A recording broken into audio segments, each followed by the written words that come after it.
What's up, guys? Rational Stacker here, and today we're going to talk a little bit about physical security, which is why I have a lock in a vise. Normally I preface my videos by saying I'm not an expert in the subject, just taking a rational look at the information. Today I actually am the expert. My day job is information and physical securities, mostly digital, but a lot of physical security as well.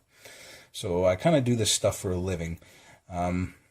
This lock here represents about 90% of all the locks on the front door of every house in North America. So, you know, chances are you have a lock just like this on your front door. And the way you can tell is, well, there's a couple different standards. This one is a quick set, and you can tell, I can tell by the keyway, but you could tell by the bow of your key. This shape of the bow is what you hold on to when you turn it. This shape here is quick set. The other standard, biggest standard in North America, is Schlag, and this is the bow for a Schlag. So you can see it's an SC stamped on there. This one's KW for quick set, SC for Schlag. Essentially, these are the exact same. The only difference is the shape of the keyway, where you put the key in. They are different shapes, just so you can't put one key into another lock, but the locks work the exact same. You can get into them the exact same. They're just as secure as each other. It's not not very secure at all. So this is the key for the lock. As you can see, it works fine, just like a normal front door would. Your Schlag won't even fit in there because this is a quick set, even though it says Defiant on it. And this is another quick set, but it's not the key for this lock. Because it's a quick set, it will fit in here, but it's not going to operate it because the cuts on the key are different. So this, as I said, represents about 90% of front door locks in North America. So a lot of people think they're safe because they have some fancy lock on their front door, and that's not really the case, guys. Sure, I do this for fun and for a living, but there are people who do this for a hobby. There are people who are just as good at this as I am. And, you know, if you want to keep people out, like, you can learn this. It's not illegal to pick locks. It's not illegal to have the tools. A lot of people do this, as I said, as a hobby. So it's actually fun. But it's not that hard to do, as you can see. And a lot of you are saying, oh yeah, but you know, you're kind of a professional, you do this all the time. You know, it was easy because you're used to it. Well, this is what they call a Bogota. It's a rake. You don't need any skill to use this tool. Basically, the way it works, it's the same. You put your tension wrench in, and you just run this in and out, in and out, in and out until the lock finally opens. And you know, it doesn't actually take very long. If somebody's trying to break into your house or get into your safe or something like that, as you can see, it just opened. That's what this lockpick was designed for. It's actually called a rake. It's called a Bogota, named after the place where it was invented. So, not that hard to get into these locks, whether it's a Schlag or a quick set or Yale. You know, Yale is out there too, not very common, but they're all pretty much the exact same. What you want, guys, is a high security lock for your front door. You don't want a quick set or a Schlag or Yale or any regular pin tumbler. You don't want.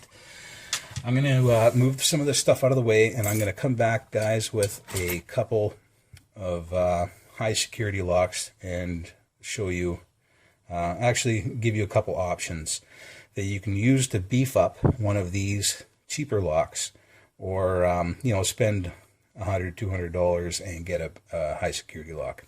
I'll be right back, guys. All right, guys. Option number one is beefing up your cheap lock. So you can take these apart. You get it all out of the door. You can depress this little pin in the back here. There's videos on how to do it on YouTube. You can take it all apart, you slide a plug follower down there, which I just use a piece of Sharpie marker. You can slide it, push the core out while keeping all the pins up on the top. And you can change these pins in the plug. Actually change the ones in the top there. And you change them from a standard pin, which is just a regular looking pin, to one of these types of pins. These are called security pins. And what we have here is a serrated pin, a spool, and a mushroom pin. So what these do is they make it a lot harder to pick. These serrated pins, they will click. When you push up on the pin, it'll click and it'll feel like you actually set the pin, and you'll move on to the next one. But you actually haven't. You've just moved it up one of those serrations. This is a spool pin. It will drop down and the lock will kind of look like it wants to open, but it actually won't because it's stuck in the middle of that spool there. And you actually have to force it up higher, it turns the lock back manually, and you have to overcome that spool to actually set the lock. And the mushroom pin does pretty much the same thing, except for it doesn't fall down abruptly. It kind of gradually slips down into that mushroom head there. And those are called security pins, guys, and they make a lock a lot harder to pick. But somebody like me or somebody who practices a lot, it's not going to slow them down that much. It might slow them down a little bit. What you really want is something like one of these here. These are high security locks. These are the four major types of high security locks. And the first one we have is probably the most secure. And this is called an abloy. This is a cabinet lock, but essentially the exact same. And the reason these are hard to pick, an abloy, is because they have false gates in them, and they don't pick that easy. A cheaper lock like this, it's called a disc detainer. A cheaper one won't have false gates, and they are pretty easy to pick. So if you're going to get one of these, make sure it's an abloy. But the way it works is there's discs in there, and they all have to rotate to a specific angle, and that's what this key does. It has cutouts at a specific angle, and it rotates those discs to a certain angle. And when it gets there, it opens. So that's an abloy. They're very, very expensive, but they are probably the highest security physical lock that you can buy. Next, we're going to go multi-lock. So multi-lock is a dimple type lock. As you can tell, the cuts on the key are not on the side. They're on the top. I mean, they're actually on the side, on the flat of the key. And not only are they a dimple lock with normal functioning pin tumbler, but these actually, if you can see, the cuts on the inside have cuts inside of them. So these multi-locks are actually pins inside of pins.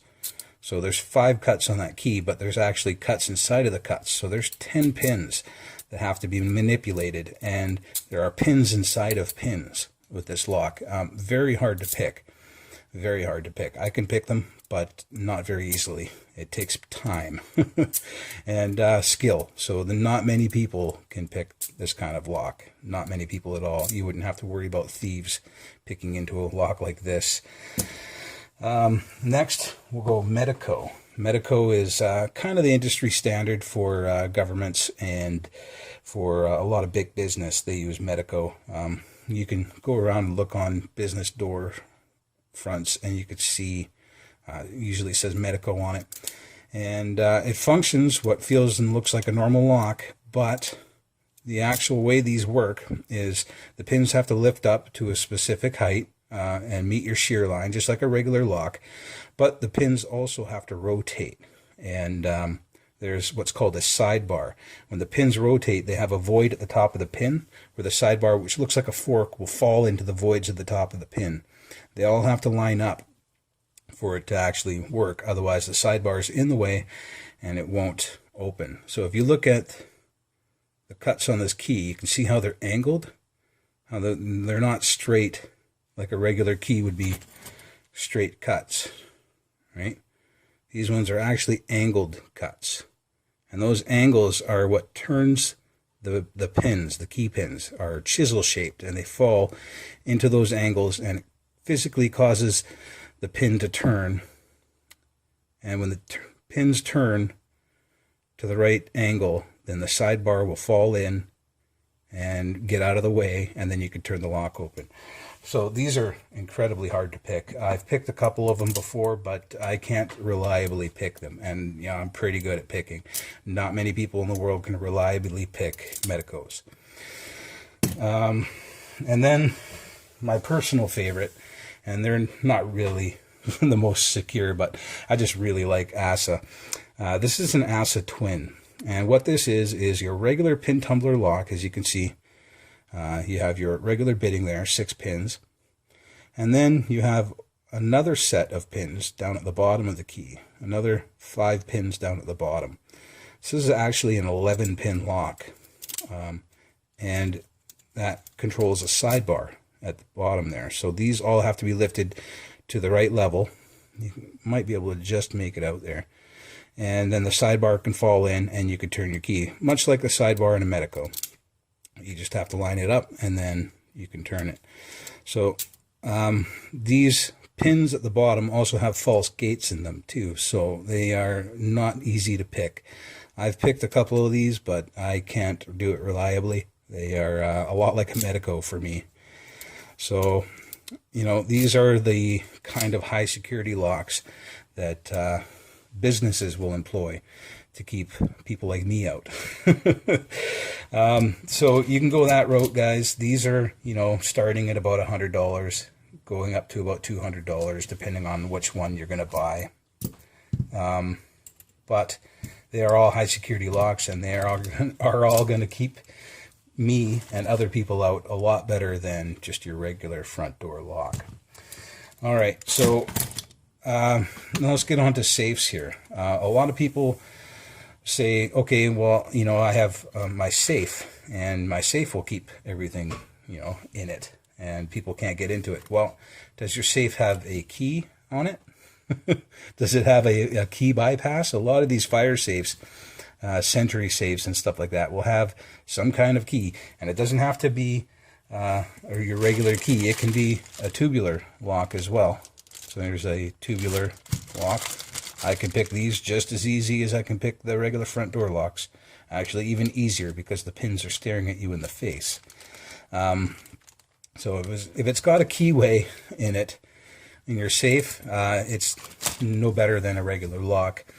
The best thing to have on your safe, believe it or not, is a good old-fashioned dial combination. That is the best thing to have. Just a good old combo lock. These are incredibly hard to manipulate. I'm still learning. This is one of my practice ones. I'm still learning how to manipulate a safe. I have never successfully opened one, not knowing the combo. So, yeah, these are pretty damn good, guys. There are people that can manipulate them open, but they're few and far between. And even the guys that are good at it, it takes them time, quite a bit of time.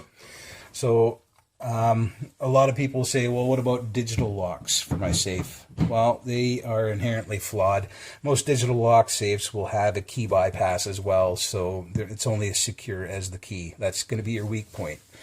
Most keys are bypassed. Keys are this, which is a wafer lock. This would be on a cabinet or your desk drawer or your Sentry safe, or a number of things.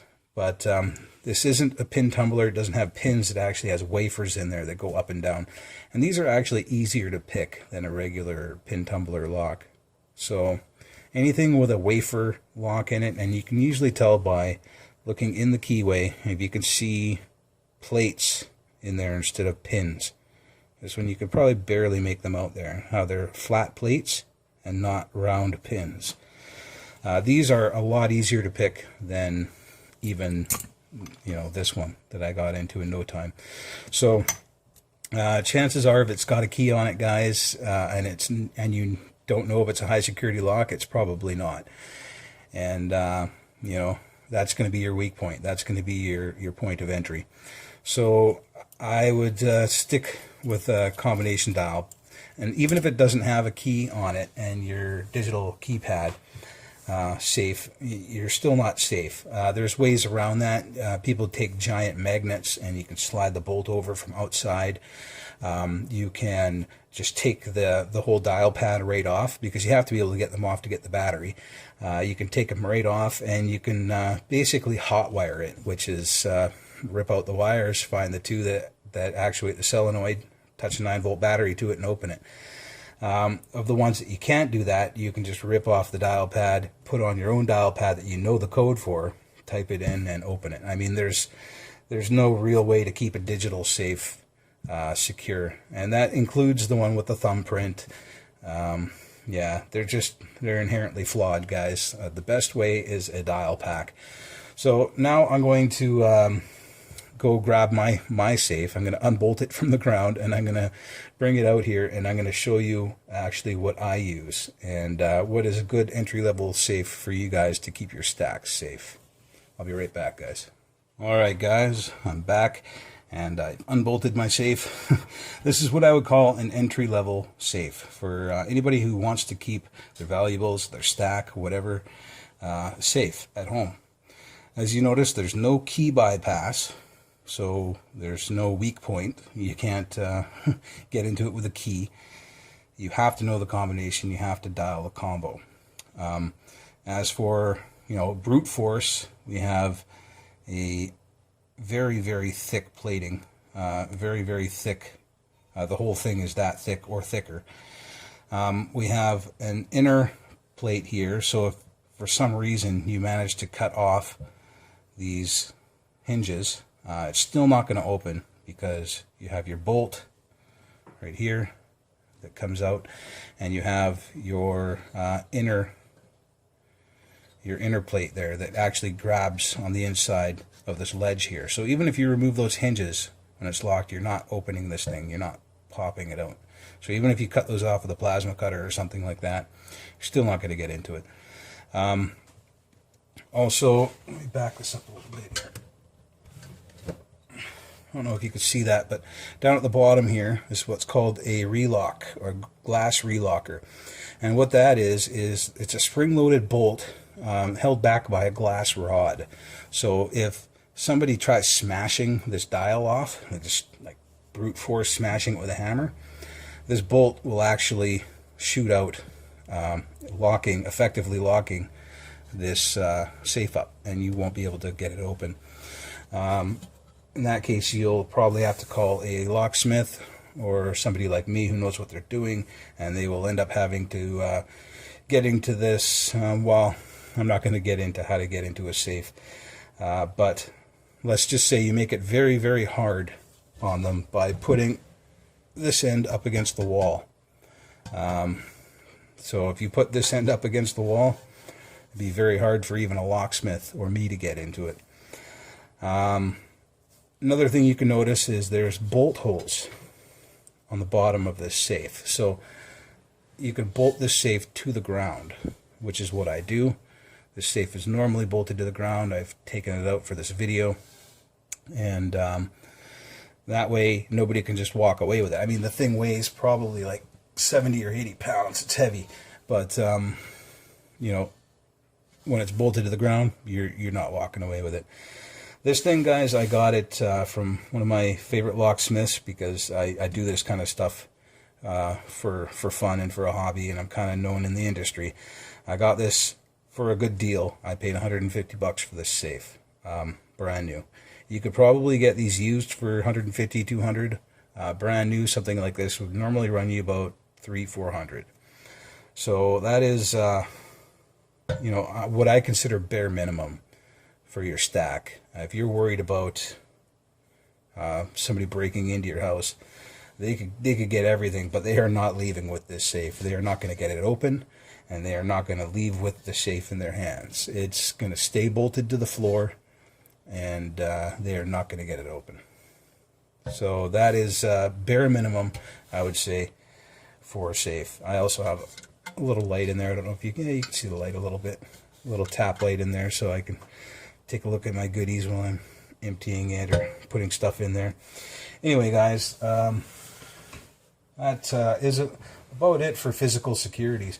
If there's any questions, guys, you can always leave me a comment or shoot me a private message if you don't want it public. You can also check out my other channel where I actually pick locks for fun.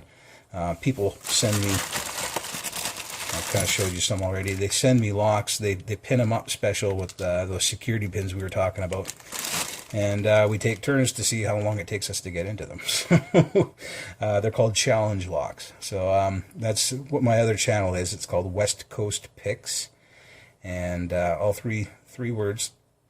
And yeah, search for it on YouTube, and you'll see me opening up all kinds of locks. But that is all about physical security, guys. Like I said, if you got any more questions, just let me know. I'll do my best to answer them. Later, guys.